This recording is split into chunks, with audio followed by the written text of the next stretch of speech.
Hello! Welcome to my Reclaiming the Roots series. This video will be in English. Thank you so much for tuning in and hearing my perspective on what it's like to reconnect to different aspects of a culture's traditions. Today, I'll be talking about reconnecting to harvesting plants, specifically salvia, sage, and mint, and preparing to enter the domain of creating preserves from green tomatoes that haven't ripened yet, called gogonele in Romania, and my experiences with it thus far. Thanks for tuning in. This is my kitchen. A lot has happened in this kitchen thus far, this harvesting season.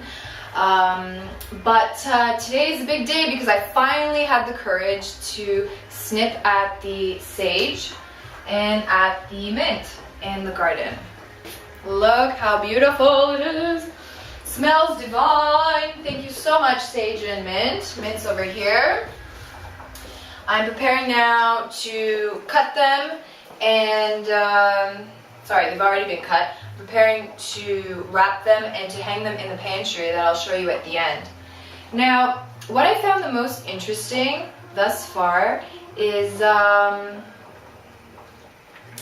realizing how little I think I know about how to cut and when to cut the plants and how much of them to leave behind. And this was a really interesting experience. Thank goodness one of my friends, my new friends, my sister, was here with me, who's very in tune with nature as well. And, you know, we were helping each other through it. Part of the reason why I was waiting so long to cut them is because, honestly, I felt like I'm killing it. And this has to do with what I've realized. This has to do with like a disconnect between the earth and personalizing the plants through our own human perception.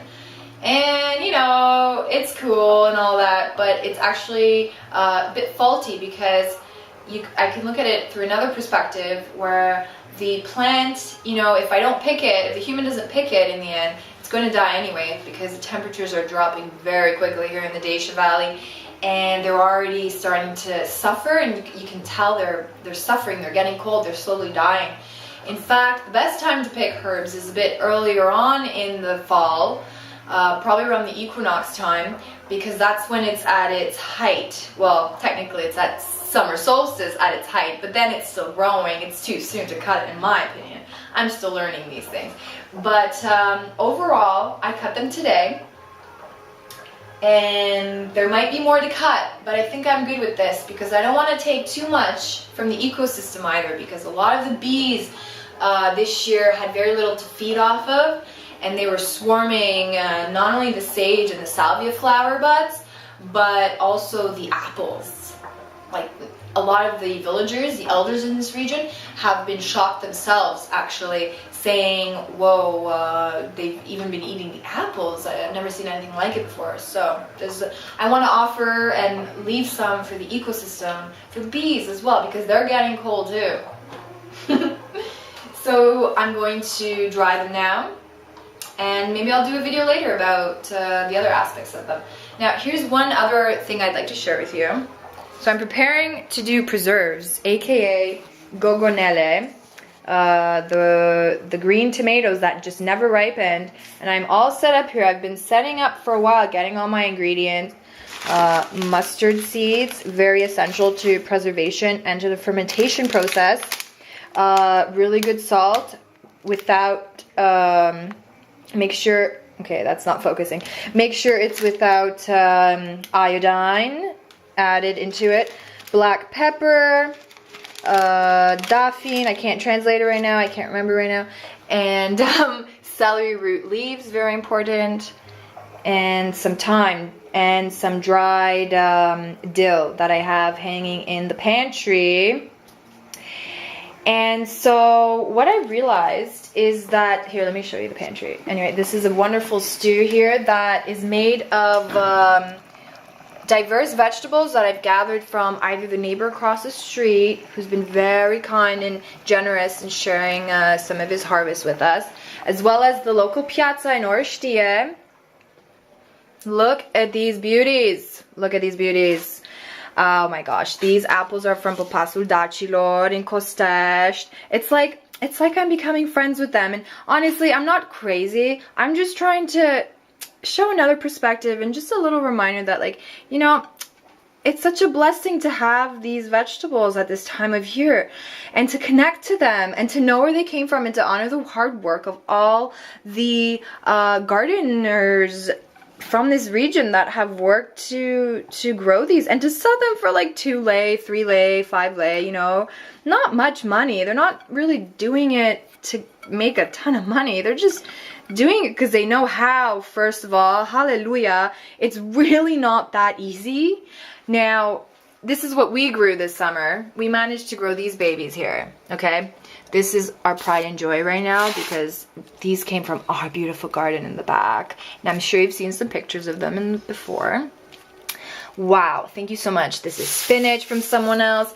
This is walnuts from another man that we got today.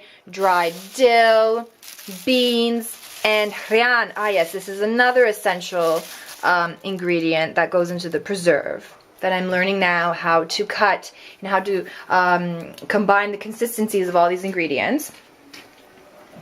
And this is where the herbs shall dry. I have a lot of hanging work to do. Now, what I realized with the preserve aspect is that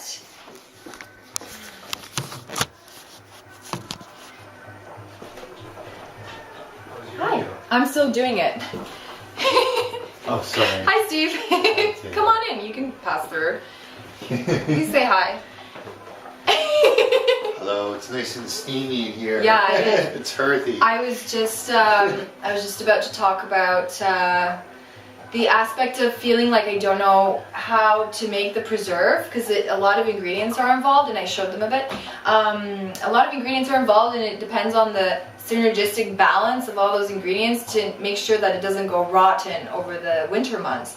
So, but what my friend taught me, Betty taught me, and her mom that we call on phone because we're trying to get, you know, like some tips, some elderly wise woman tips, is that it really doesn't matter. You have to just know what needs to go in and then just put the ingredients as you kind of feel and just know that it's going to work out.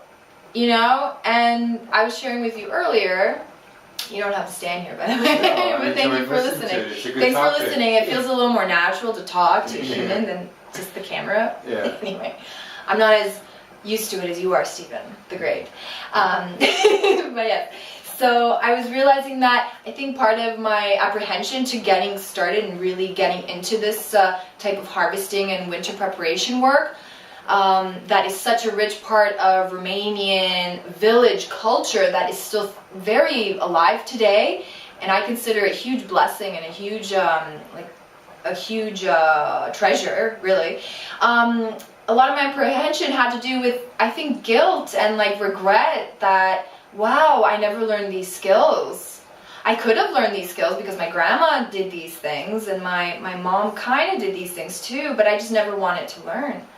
Or I didn't think it was necessary because I grew up in a modern, civilized, you know, city lifestyle where everything all year round is accessible in the supermarkets.